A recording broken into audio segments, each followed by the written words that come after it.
चांदीच्या आयातीवर देखील केंद्र सरकारकडून निर्बंध लागू झाले। चांदीची आयात मुक्त श्रेणीतून आता मर्यादित श्रेणीत होणार आहे। आयात मर्यादित झाल्याने चांदीच्या दरात देखील वाढ होणार आहे। सराफा बाजारावर, उद्योग व्यवसायांवर याचा परिणाम होण्याची शक्यता आहे। केंद्र सरकारने चांदीच्या आयातीबाबत हा मोठा निर्णय घेतलाय।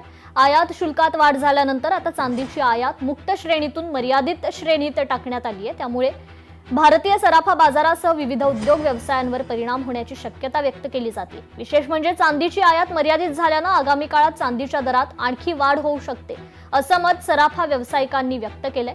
या बाबतीत जळगाव सराफा बाजारातून आढावा घेतलाय आमचे प्रतिनिधी सुमित देशमुख यांनी। भारताचे पंतप्रधान नरेंद्र मोदी यांनी आवाहन केल्यानंतर सोने व चांदीच्या आयात शुल्काच्या दरामध्ये मोठी वाढ झाली होती।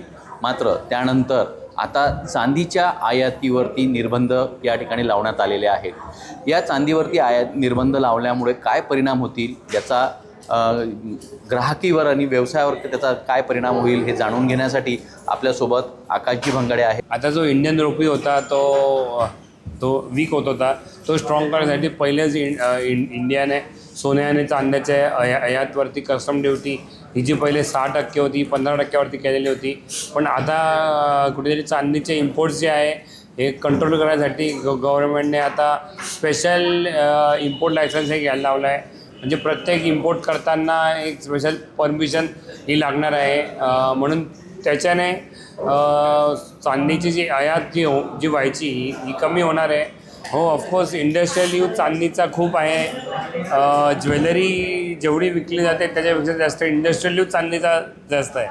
तर ऑफकोर्स चांदी जर इम्पोर्ट नाही झाली तर इंडस्ट्रीज हे चालणार नाही। एकीकडे जर बघितलं तर चांदीच्या आयातीवरती निर्बंध केंद्र सरकारने या ठिकाणी लावलेला आहे। त्यामुळे चांदीच्या दरात भाव वाढ तर होणारच, पण मात्र सोनेच व चांदीच्या दागिन्यांपेक्षा चांदीचा वापर हा इंडस्ट्रीयल यूजसाठी मोठ्या प्रमाणात येतो आणि या लावलेल्या निर्बंधामुळे याच्यावरती इंडस्ट्रीयलवरती याचा थेट मोठा परिणाम होणार असल्याचं देखील सोने व्यापाऱ्यांनी या ठिकाणी सांगितलेलं आहे। सुमित देशमुख, लोकशाही मराठी, जळगाव।